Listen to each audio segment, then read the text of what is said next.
Welcome to paradise study. I am Sittu Kumar. आज हम आपको जो कल पढ़ाए थे उसके आगे आज हम पढ़ेंगे।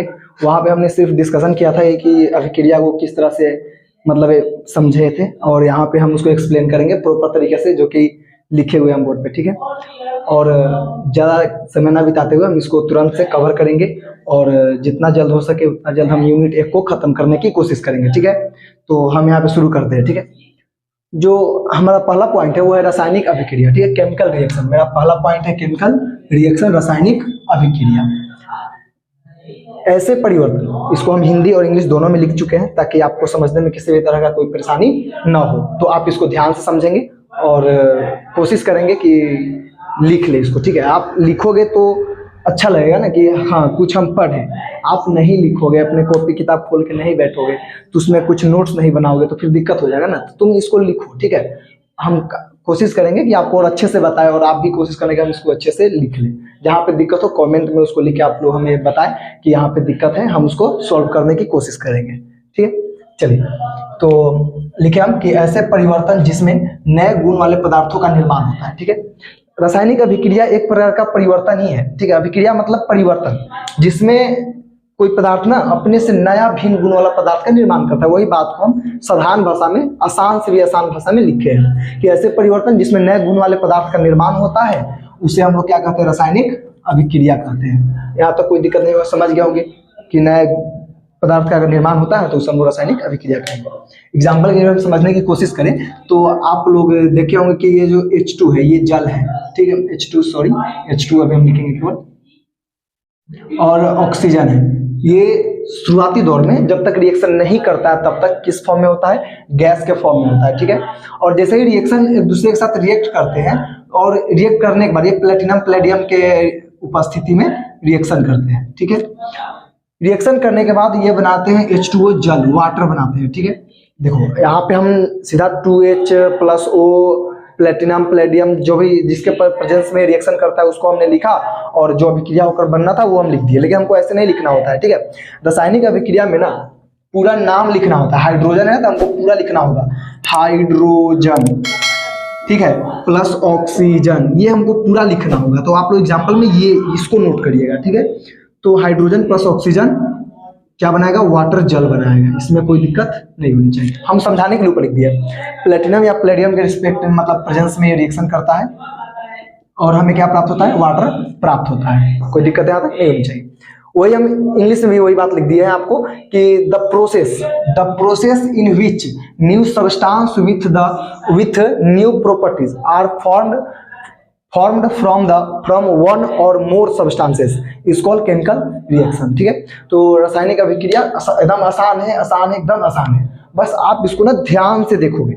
आप जब तक ध्यान से देखोगे नहीं, ध्यान से सुनोगे नहीं, तब तक आपके दिमाग में कुछ आने वाला नहीं है। और आज का जो नोट्स है वो कल हो करके उसको देखना है, उसको पढ़ना है।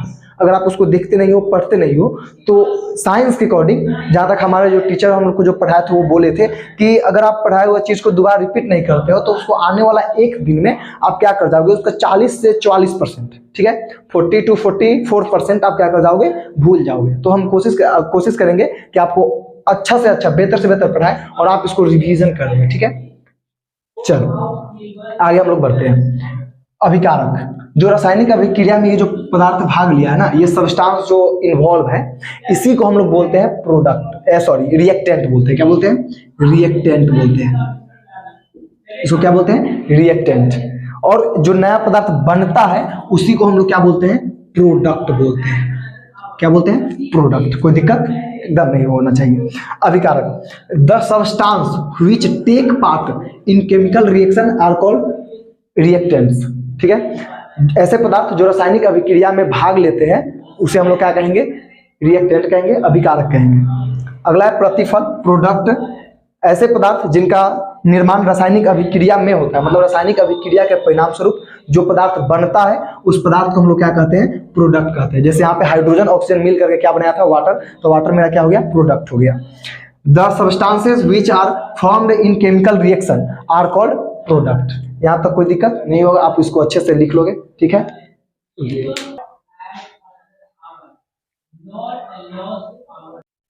ठीक है, तो हमने अभी तक जो भी देखा उसके आगे अब हम बढ़ते हैं। ठीक है, आपने प्रॉपर तरीके से नोट्स बना लिए होंगे क्योंकि हमने उसमें 2 से 5 सेकंड का समय दिया था, तो नोट्स आपने वो पीछे का बना लिया होगा। अब इसमें हम लोग देखते हैं।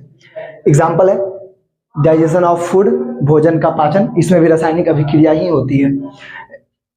रेस्पिरेशन, श्वसन, इसमें भी रासायनिक अभिक्रिया की प्रक्रिया होती है। जो हम लोग श्वास ग्रहण करते हैं, छोड़ते हैं, इसमें जो प्रक्रिया होती है ना, वो रासायनिक अभिक्रिया की प्रक्रिया ही होती है। रस्टिंग ऑफ आयरन, लोहे पर जंग का लगना, जो लोहा होता है उस पर जंग लग जाता है ना, तो ये जंग लगना भी एक प्रकार का रासायनिक अभिक्रिया ही है। बर्निंग ऑफ मैग्नीशियम रिबन, जो मैग्नीशियम का फीता होता है वो जलता है, तो ये भी एक प्रकार का क्या है, रासायनिक अभिक्रिया है। फॉर्मेशन ऑफ कर्ड, दही का बनना, जो दही बनता है, दूध से जो दही बनता है, जो दूध से दही बना है, जो परिवर्तन हुआ ना, इसमें भी रासायनिक अभिक्रिया ही आती है। ठीक है, आगे हम लोग पढ़ेंगे रासायनिक अभिक्रिया की विशेषता, प्रॉपर्टीज ऑफ केमिकल रिएक्शन। रासायनिक अभिक्रिया की क्या क्या विशेषता है, हमने 4 पॉइंट लिखा है जिसको आप समझने की कोशिश करोगे। ठीक है, पहला है, ठीक है, चेंज इन स्टेट, अवस्था में परिवर्तन, पहला ये प्रॉपर्टी हुआ। दूसरा चेंज इन कलर, रंग में परिवर्तन, दूसरा प्रॉपर्टी हुआ।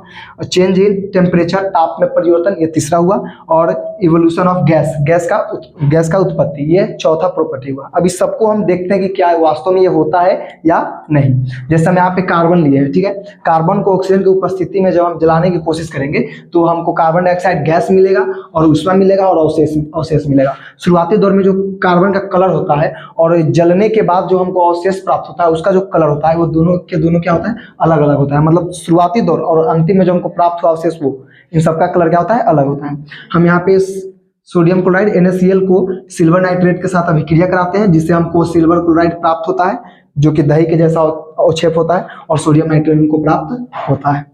कैल्शियम ऑक्साइड को जल के साथ रिएक्शन कराते हैं जिससे हमको कैल्शियम हाइड्रोक्साइड की उत्पत्ति होती है और प्राप्त होता है, और ऊष्मा का उत्सर्जन होता है, निर्माण होता है। कैल्शियम हाइड्रोक्साइड को हम लोग बुझा हुआ चूना भी बोलते हैं। ठीक है, आपसे बोर्ड में क्वेश्चन पूछा जाता है कि बुझा हुआ चूना का सूत्र होता है, तो याद रखोगे कैल्शियम हाइड्रोक्साइड बुझा हुआ चूना का सूत्र है। तो यहाँ पे जो जो बात बोली गई वो सभी वहां पे दिखेंगे। देखो यहाँ पे क्या लिखा है, चेंज इन स्टेट, अवस्था में परिवर्तन। ठीक है, जब आप किसी भी पदार्थ को जलाओगे, जलाने के बाद जो अवशेष प्राप्त होगा वो पहले के तुलना में उसका जो अवशेष प्राप्त होगा वो क्या होगा, कम होगा। मतलब उसकी अवस्था में क्या हो गया, परिवर्तन हो गया। अगला है चेंज इन कलर, मतलब उसके रंग में परिवर्तन। कार्बन को ही देख लो, जब जलाते हैं उस समय दूसरा कलर होता है, जलने के बाद हमको जो प्राप्त होता है अवशेष उसका कलर क्या होता है, दूसरा होता है।